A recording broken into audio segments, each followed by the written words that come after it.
masyarakat selama 2 tahun ya telah menggigit jari tuannya dan akhirnya mengembalikan sistem yang ada di Mesir kepada sistem ketenteraan yang dimulakan oleh sejak daripada tahun 52 oleh pemimpin utama Mesir, iaitu Jamal Nasir. Ya. Ini perkara yang terakhir yang saya nak sebut di sini, perancangan awal musuh Mursi ialah apa yang disebut di dalam WikiLeaks, ya, dengan jelas. Yang ini saya ada upload dalam saya punya wall Facebook saya. Jadi kalau tuan-tuan ada dah jadi friend saya, nanti tuan-tuan boleh lihat semula. Saya rasa masih ada lagi, iaitu Amerika bersetuju ataupun telah memberikan laporannya, mereka membantu NGO yang ada di Mesir untuk menjatuhkan Mursi. Dan dalam majalah The Week, ya, minggu lepas Amerika menjelaskan, ya, memberitahu, mengisytiharkan bahawa mereka terlibat secara langsung dalam proses untuk menjatuhkan Mursi. Kesan yang besar, adakah ada damai? Ini di antara perkara-perkara yang paling kita takut, ya, tuan-tuan dan puan sekalian. Kesan daripada peristiwa yang berlaku di Mesir, seperti yang dijangkakan oleh Rashid Ghannouchi, apa yang beliau kata, dia kata kemungkinan gerakan Islam, kumpulan-kumpulan Islam, kelompok-kelompok Islam akan mengambil pendekatan yang lebih radikal selepas daripada kegagalan proses demokrasi yang ada di Mesir, ya. Dan beliau juga sangat takut jika sekiranya apa yang berlaku di Algeria, ya, peperangan saudara, ramainya rakyat yang mati 150,000 dan mengambil tempoh masa yang lama, menyebabkan pihak penduduk di Mesir dan pengikut-pengikut Ikhwan yang jumlahnya lebih kurang 15 juta itu akan bangkit dan mengambil pendekatan ketenteraan. Akhirnya siapa yang rugi? Ya, ini masalah, ya, yang besar dalam dunia moden pada hari ini. Ya, ramai orang Islam tak buat salah, dia kata orang Islam yang salah. Tambah pula kalau orang Islam tersalah melakukan kesalahan, maka dia akan dituding jari mengatakan memang bersalah. Tetapi kalau orang Islam memang salah, maka sah, ya, confirm, dan tidak ada ruang lagi untuk untuk mengelak daripada label yang diberikan oleh pihak Amerika, ya, dan sekutu-sekutunya kepada umat Islam di seluruh dunia. Yang kedua, kesan yang kedua ialah runtuhnya demokrasi. Nampaknya rakyat di Mesir, ya, terutamanya penyokong-penyokong pro-demokrasi, walaupun mereka masih duduk, ya, berdemonstrasi, tetapi kita yakin berlalu masanya yang lama akan menyebabkan mereka merasa sudah peras, sudah fed up, sudah tidak ada harapan lagi. Dan ini akan memberi kesan kepada kepercayaan umat Islam di seluruh dunia. Sebenarnya demokrasi sudah tidak ada harapan dan bukan hak milik orang Islam. Ya, demokrasi adalah untuk kelompok-kelompok yang menang, dan kelompok itu akan meneruskan, ya, usaha mereka memastikan mereka sentiasa berada pada pihak yang menang. Sebahagian daripada umat Islam juga, ya, kesan daripada peristiwa yang berlaku juga ialah mereka tidak percaya kepada sistem yang ada di Barat. Akhirnya umat Islam akan menolak bukan saja demokrasi, tetapi pelbagai sistem yang datang daripada Barat. Tak mustahil akan ada nanti sebahagian daripada umat Islam tak nak pakai baju lagi, tak nak pakai seluar lagi, ya, tak nak pakai komputer lagi, tak nak pakai internet lagi, tak nak pakai kamera sekali-kali. Sebab dia kata apa yang ada di Barat ni semuanya adalah negatif. Dan kelompok-kelompok yang ekstrim sebegini, tuan-tuan dan puan sekalian, jika berlaku di kalangan umat Islam, dia akan membawa kesan yang sangat besar dan akhirnya akan mengembangkan lagi konflik dan pergaduhan, ya, sesama manusia, yang menjadi sebahagian daripada perkara yang paling kita takut berlaku kepada umat. Akhirnya akan membawa kepada perpecahan, pergaduhan dan persengketaan yang tidak kunjung padam, ya. Dan juga dijangkakan jika sekiranya apa yang berlaku di Mesir ini tidak dapat diselesaikan dengan baik, ia berakhir dengan peperangan saudara, ya. Ini juga adalah merupakan satu kesan yang sangat besar. Setelah membuat sedikit bacaan, saya boleh membuat beberapa rumusan yang berkait dengan beberapa option ataupun pilihan, ya, yang berlaku di Mesir pada masa akan datang, terutamanya dalam masa yang dekat. Yang pertama ialah kemungkinan tentera akan kekal mengekalkan kuasanya.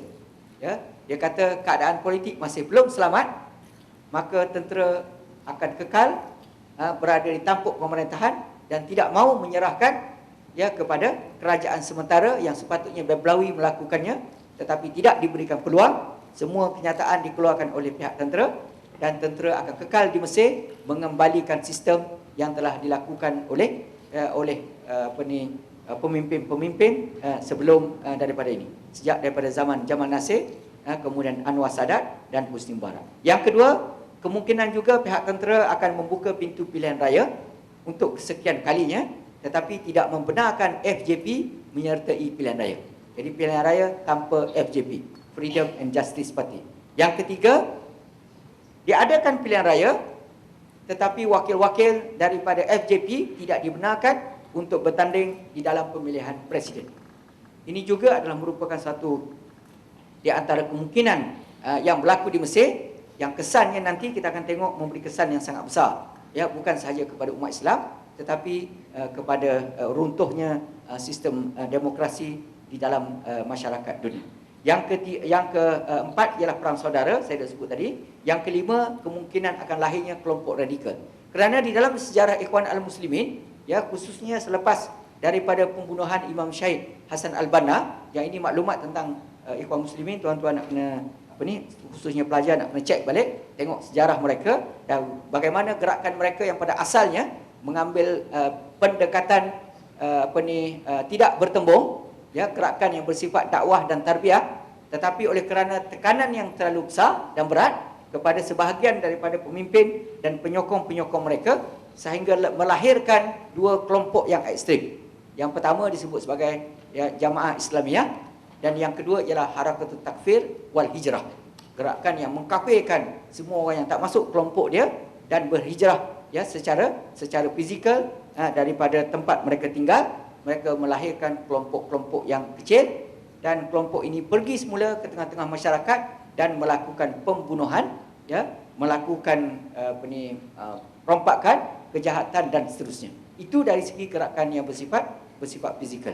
Kita juga tidak mahu umat Islam, ya, kembali semula ke zaman di mana pemikiran mereka telah dinodai di atas nama menggunakan kaedah Al-Quran, Sunnah dan juga bid'ah, ya. Kerana terdapat tendensi di kalangan umat Islam, khususnya di barat sana, apabila mereka ditekan, mereka menganggap apa yang berlaku dalam masyarakat Islam di dunia ini sebagai sesuatu yang bid'ah, ya. Ini pun satu hal juga. Dia tengok universiti, dia kata bid'ah, ya. Ya, dia tengok bank Islam, dia kata bid'ah, ya. Dia tengok takaful, dia kata bid'ah. Semua bid'ah, sebab semua perkara ini tak ada zaman Nabi. Tapi bila kita tengok dia berjalan, dia tak naik unta, ya, tapi dia naik kereta. Kita pergi beritahu kat dia, brother, this is the biggest bid'ah in the world, ya. Beritahu kat dia. Kenapa? Patutnya dia naik camel, ya. Kerana camel adalah kenderaan yang digunakan oleh Nabi Muhammad SAW. Kalau dia nak tengok daripada perspektif itu, ini boleh berlaku kerana kejahilan di dalam masyarakat dan juga usaha mereka nak kembali kepada zaman Khalifah Islamiyah tanpa melihat kepada aspek-aspek yang lain, ya. Apa yang kita harapkan sebenarnya peluang untuk berdamai di antara kelompok yang pro demokrasi dengan kelompok asisi masih ada. Walaupun kegagalan demi kegagalan, ya, sebagai contoh sebelum berlakunya rampasan kuasa, ya, Menteri EU, ya, iaitu Ashton, apa nama? Lama dah tak pergi Scotland. Dia panggil apa? Ashton, ya. Tak apalah sebut apa pun, bukan mak saudara kita kan, tak ada masalah. Kalau mak saudara kita sebut nama pelik-pelik nanti dia marah, ya. Nama Semek disebut semua jadi lain, ya, memberi makna yang lain, nanti susah, ya. Jadi apa yang Ashton sebut, dia kata sebenarnya pihak yang tidak mau duduk berunding, ya, untuk menyelesaikan isu dan konflik yang ada di Mesir ini sebelum daripada rampasan kuasa ialah pihak tentera. Sebenarnya memang pihak tentera yang tidak mau, ya. Dan selepas daripada itu pun, ya, selepas daripada Mursi ditangkap pun, ya, pihak tentera tidak membenarkan mana-mana wakil luar negara, ya, daripada Turki, daripada Iran, daripada Tunisia untuk pergi berjumpa dengan Presiden Mursi yang telah ditangkap dan dikurung di tempat yang kita tidak tahu itu. Jadi sebenarnya tuan-tuan dan puan sekalian, melihat kepada perkembangan yang berlaku dan tindakan-tindakan yang dilakukan oleh pihak tentera, satunya ialah pihak tentera merampas kuasa, kemudian mereka membunuh rakyat yang tidak berdosa tanpa bersenjata. Mereka telah membakar mayat, membakar masjid, membakar hospital dan membakar pejabat pendaftaran kematian. Oh, yang tu pun dia bakar. Oh, tak, nak buat apalah dia bakar kertas? Kerana dia tahu jika sekiranya demokrasi dikembalikan, maka pemimpin-pemimpin yang baik, yang bagus, yang prihatin, dia akan cari maklumat senarai orang yang mati untuk dibawa ke majlis pengadilan, dan akhirnya sebahagian daripada pensalah-pensalah dan penjajah itu akan dibawa ke mahkamah. Jadi dengan sebab itu mereka takut dan mereka melakukan tindakan yang di luar daripada peri kemanusiaan. Ya, jadi kita harap semoga demokrasi dapat dikembalikan dengan segera dalam konteks di di Mesir. Kesimpulannya, tuan-tuan dan puan sekalian, ya, itulah yang saya sebut. Yang pertamanya ialah doa. Ya, saya sebut ni doa dan bantuan kemanusiaan ini kerana telah ada tendensi, kecenderungan di kalangan orang Malaysia yang nak hantar mujahidin. Ya, di Terengganu mungkin tak ada kot, dilambat sikit maklumat sampai kan. Di KL telah ada kelompok-kelompok yang dia kata kami sekarang ni menyediakan mujahidin nak pergi berjuang di Mesir dan juga di Syria. Nah, 1 hari bulan baru ni saya dapat maklumat 3 orang telah ditangkap di bawah ordinan darurat EO. Ya, bukan ISA ya, ISA dah tak ada, EO. Kerana apa? Kerana buat usrah kelompok kecil nak menjatuhkan ataupun nak menentang kerajaan Al-Sisi dan juga nak menjatuhkan Bashar Assad. Ya, jadi polis Malaysia ini, tuan-tuan, jangan dipermudahkan. Ya, mereka sangat sangat cergas ya dalam melakukan kerja-kerja itu. Jadi kita minta kepada kawan-kawan kita, rakan-rakan kita, teruskan doa. Ya, doa yang pertama disebut sebagai doa kunut nazilah. Ya, doa kunut nazilah mendoakan semoga pemimpin-pemimpin yang jahat ini ya dijatuhkan, ya bergaduh sesama sendiri. Masa berdoa itu, tuan-tuan nak kena nampak gambar sisi ya jelmakan gambar itu, ya, muka-muka mereka perompak-perompak, ya, lanun-lanun itu supaya mereka dihapuskan oleh Allah Subhanahu Wa Taala. Apa dia doa kunut nazilah? Cek dalam internet ya. Di zaman teknologi moden. Yang kedua ialah doa rabitah dia panggil ya. Di belakang setiap maksurat itu dia ada satu doa khusus, ya, doa rabitah. Semasa kita membaca doa itu, kita gambarkan mereka yang dizalimi, mereka yang ikhlas di dalam perjuangan untuk menegakkan demokrasi dan Islam supaya mereka mendapat bantuan daripada Allah Subhanahu Wa Taala. Yang kedua, saudara dan saudari sekalian, ialah bantuan kemanusiaan. Mana-mana NGO yang datang untuk minta derma, kita bagi setakat yang kita boleh ada. Orang perempuan tu banyak dah di nampak je macam tu saja ya. Jam dia mahal kan. Saya tak nak kutip lah hari ni. Kita datang untuk lain kali untuk nak kutip sebab tuan-tuan tak bawa duit hari ni ya. Ya, bantuan kemanusiaan adalah penting. Jangan hantar mujahidin. Ya, kita dah sebut tadi ya. Ya, kerana apa? Syarat nak jadi ahli ikhwan mesti hafal 10 juzuk Quran. Saya tak tahu berapa orang di depan saya ni termasuk saya yang hafal 10 juzuk Quran. Tak ada ya. Kalau tak ada, tak cukup syarat. Tak cukup syarat, jangan pergi. Jangan cari penyakit ya. Saudara dan saudari sekalian, yang akhirnya saya nak sebut, ya, apabila kita bercakap tentang model sebuah negara demokrasi, sebenarnya kita tidak dapat lari daripada menunjukkan sebenarnya Malaysia adalah di antara model yang baik pelaksanaan demokrasi dalam konteks masyarakat pada zaman moden. Ini saya nak sebut ini kerana apa? Kerana sejarah demokrasi di Malaysia menunjukkan wanita telah pun dicalonkan menjadi calon sejak dalam pilihan raya tahun 1955 lagi. Rakyat di Mesir nak fikir, nak bincang orang Arab, bukan saja nak letak wanita sebagai calon, mereka bincang pada tahun 50, 60, malah tahun 80-an pun ada lagi orang-orang Arab yang masih bincang kita ni tak boleh terlibat dengan pilihan raya. Sebab dia kata pilihan raya sistem barat. Ya. Tapi di Malaysia, kelompok-kelompok kumpulan Islam telah menyertai pilihan raya dan menghantar wanita sebagai calon. Kalau tuan-tuan masih ingat, ni orang muda-muda dia tak ingat ya. Kita yang tua-tua ni kita ingat. Namanya Tan Sri Fatimah Hashim. Ya. Suaminya ialah Tan Sri Kadir Yusof. Orang panggil Kadir apa? Kadir Isat Dadah tu sebab dia kurus.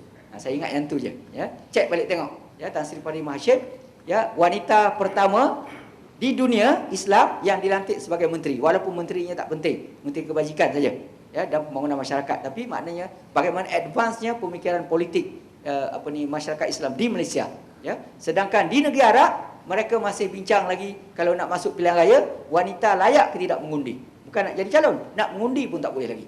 Ya, menunjukkan bagaimana terkebelakangnya pemikiran sebahagian daripada masyarakat Arab berkait dengan isu-isu yang berkait dengan isu-isu semasa. Ya, begitu juga dengan pelaksanaan Islam yang terdapat di Malaysia. Walaupun ada sebenarnya kekurangan dan kelemahan di sana sini, tapi kita dapati apa yang dibuat oleh Dr. Mahathir sebagai contohnya, penerapan nilai Islam itu tidak pernah dipikirkan ya oleh mana-mana gerakan yang terdapat di seluruh dunia Islam. Macam mana cara untuk melaksanakan Islam di dalam sebuah sistem yang tidak Islamik. Ya, ini pun merupakan satu kelebihan yang ada kepada negara kita. Jadi kalau kita bercakap tentang isu Mesir, isu Tunisia sebagai contohnya, isu Turki, ya, isu Syria, sebenarnya kita mempunyai kelebihan yang banyak, ya, kita mempunyai keupayaan yang sangat tinggi dan sepatutnya ya orang Arab datang belajar daripada kita. Ya, untuk belajar macam mana cara untuk melaksanakan Islam dalam konteks masyarakat mereka. Ya, segala kelebihan dan keutamaan itu datang daripada Allah Subhanahu taala, kelemahan dan kekurangan daripada saya sendiri, dan saya mengucapkan banyak terima kasih. Bangun dah siapa-siapa yang tidur tu. Ya, habis dah ceramah ni. Oh, tidur. Ya, segala kelebihan dan keutamaan itu datang daripada Allah Subhanahu taala, kelemahan dan kekurangan itu datang daripada saya sendiri, dan saya sekali ucap terima kasih kepada pihak penganjur kerana menjemput saya untuk bersama-sama. Memang selalu yang mula-mula ni dia tak ada apa-apa kan. Bila soal jawab nanti baru kita tengok ya. Ya, kalau ada, kalau tak ada kami boleh balik awal ya, tak ada masalah. Lagi bagus ya. Wassalamualaikum warahmatullahi wabarakatuh. Jadi kita nak tengok kata Profesor Kayu tu mana satu? Kayu KM dulu, sekarang Kayu TM dah. Jadi adik-adik semua yang kat depan mungkin tengok perasan tu, nama glamour dia. Kayu nama glamour dia. Tapi Kamarul Zaman Yusof bukan kayu, bukan tengok orang tu. Beliau banyak cerita yang sebahagian sepatutnya ada dalam perbincangan saya, tapi tak apa, nanti saya akan sambung balik. Sahabat-sahabat semua, muslimin muslimat, ada yang bukan Islam di sini, mungkin tak ada, tapi sebenarnya isu-isu kemanusiaan ni, isu bukan orang Islam saja, isu dunia, isu manusia yang seharusnya orang yang berhubung kena ambil tahu juga. Tambah-tambah lagi ramai di kalangan orang bukan Islam saya dah menjadi sebahagian daripada aktiviti mereka, aktivisme mereka yang ada sangkut paut dengan isu kemanusiaan. Kadang-kadang lebih dari kita pula untuk bantu orang Islam. Baik, balik kepada tajuk yang diberikan ataupun tajuk umum, masihkah ada damai. Mungkin sebahagian sudah diceritakan oleh Profesor Kamarul Zaman tadi. Cuma saya nak fokus dari sudut hubungan antara bangsa dan juga itu yang pertama. Yang keduanya isu kemanusiaan di Gaza yang secara langsung memang terkesan turut dengan apa yang berlaku di Mesir. Sebelum itu, mungkin dari sudut antarabangsanya, kita belajar hubungan antarabangsa selalunya tak lari daripada peta. Dulu masa sekolah menengah atau sekolah rendah, kita pun banyak belajar dengan peta kan. Geografi, lepas tingkatan 4 akan geografi dah, ambil sejarah saja. Hilang geografi, masuk universiti, barulah belajar balik peta dunia. Kenapa? Kerana hubung kait peta atau lokasi sebuah negara dengan politik antarabangsa ataupun dengan suasana politik yang berlaku pada masa itu, perang dunia dan sebagainya. Jadi ini penting ya. Okay. Jadi bila kita nak faham tentang Mesir ni, boleh saya tukar ni lah.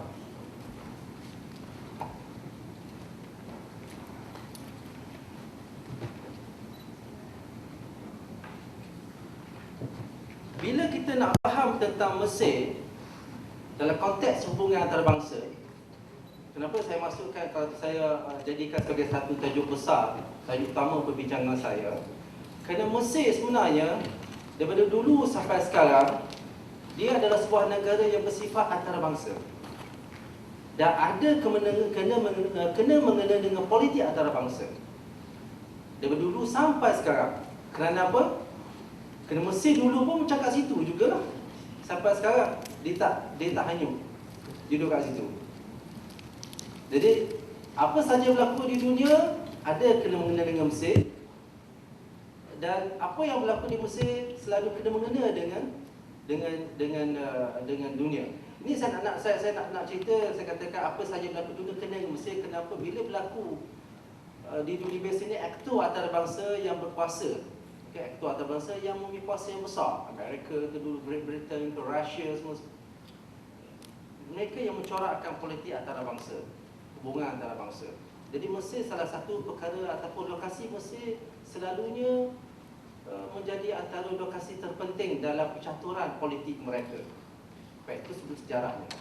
Jadi tuan-tuan, puan-puan boleh melihat, saya nak bawa peta dunia. Tengok peta dunia lagi menarik kerana Mesir, Saudi Arabia atau Timur Tengah ni berada di tengah dunia. Di tengah peta dunia. Ini antara perkara yang peta yang kecil yang kita fokuskan kedudukan Mesir, Egypt di Timur Tengah. Okay. Saudi Arabia ini Gulf, negara-negara teluk. Di sebelah bawah tu, sebelah atas tengok Turki, sebuah negara yang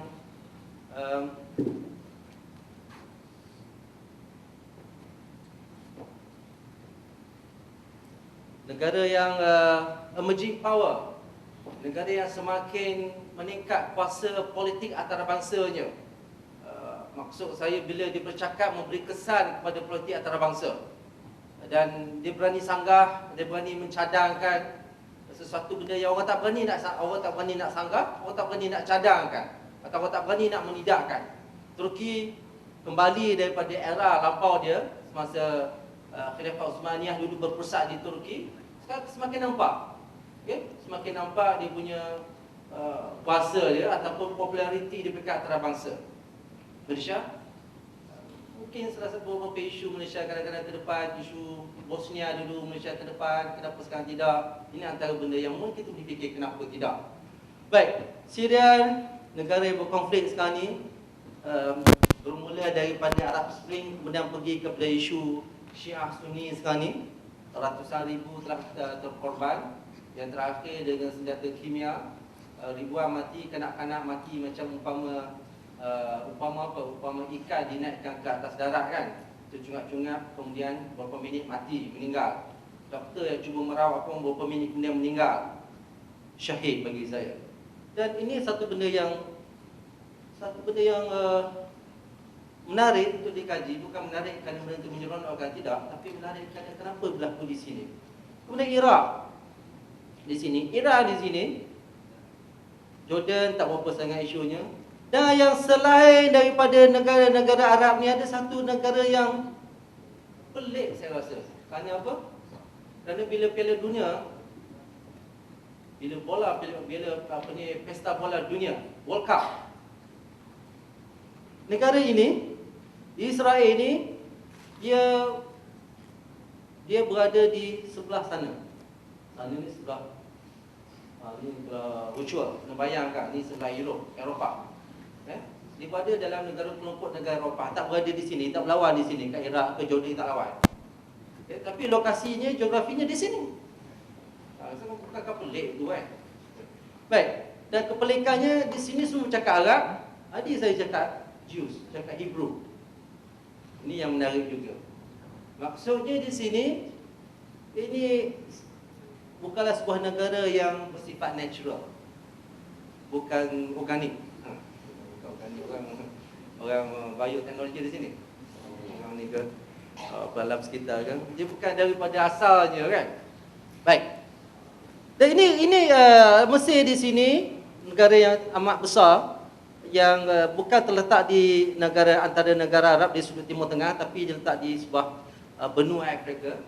Dia terletak di benua Afrika, dia dalam di lokasi yang utaranya, utara Afrika bersama dengan Libya sebelah sini. Ini kena visual juga. Cuba bayangkan ini Libya. Juga ada isu konflik di sini. Baik. Dan dari sudut sempadannya, ini Rafah. Ini Gaza kat sini. Okey. Israel. Di sini Baitul Maqdis. Di sini Jerusalem. Nampak tak? Tak nampak tak? Macam mana tak nampak tidur? Baik. Jadi kalau tuan-tuan tengok di sini, untuk akses untuk pergi ke Israel, untuk pergi ke Palestin, Jerusalem, ke Baitul Maqdis, saya selalu bertukar kadang. Ini terpengaruh dengan dengan peta-peta dunia letakkan Israel, kita nak pergi ke Israel. It's not Israel in the world. Kita seharusnya tak guna nama Israel itu, kita nak pergi ke Palestin di sini. Okay? Nak masuk ke Palestin melalui Gaza atau nak pergi ke Gaza mesti melalui Rafah, Sinai, Rafah kat sini. Okay. Ataupun jalan darat melalui Jordan. Saya pernah nak pergi masuk ke Israel, saya sekali lagi ya. Masuk ke Palestin, nak pergi ke Jerusalem. Kita ada setiap tahun kita ada Global March to Jerusalem.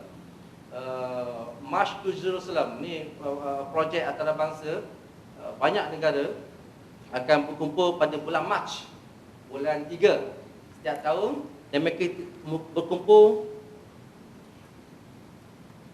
Kita akan berkumpul di Jordan, di Amman, dan kita cuba bergerak daripada tahun ke tahun untuk bergerak ke titik yang terakhir yang boleh kita bergerak, atau dibenarkan bergerak menuju ke Baitul Maqdis. Dan itu matlamatnya Global March to Jerusalem, untuk sama-sama untuk berarak untuk masuk ke Jerusalem. Saya pergi pada tahun 2012, tahun lepas, setakat di berhampiran laut mati saja. Tentera mengepung kami biasalah dengan senjata, dengan anjing dan sebagainya. Dan salah satu jalan darat lain melalui Syria, atau melalui Lebanon, ataupun melalui jalan laut. Kita pernah dengar cerita Mawi Marmara. Dengar tak Mawi Marmara? Dia dituduhkan kat Gaza, kisah bagaimana berapa 6 orang apa yang syahid di atas kapal apabila diserang di laut antarabangsa, di laut Mediterranean. Tak sampai pun lagi di di sepadan laut Israel, tapi telah diserang, menyalahi peraturan undang-undang laut antarabangsa ataupun undang-undang antarabangsa. Memang menyalahi. Tetapi Israel kata, well, it's not the first time. Ini bukan kali pertama kami tak ikut undang-undang antarabangsa. Banyak kali dah, so who cares? Siapa peduli? Jadi kalau bercakap pasal undang-undang antarabangsa bagi Israel, dia kata apa ni?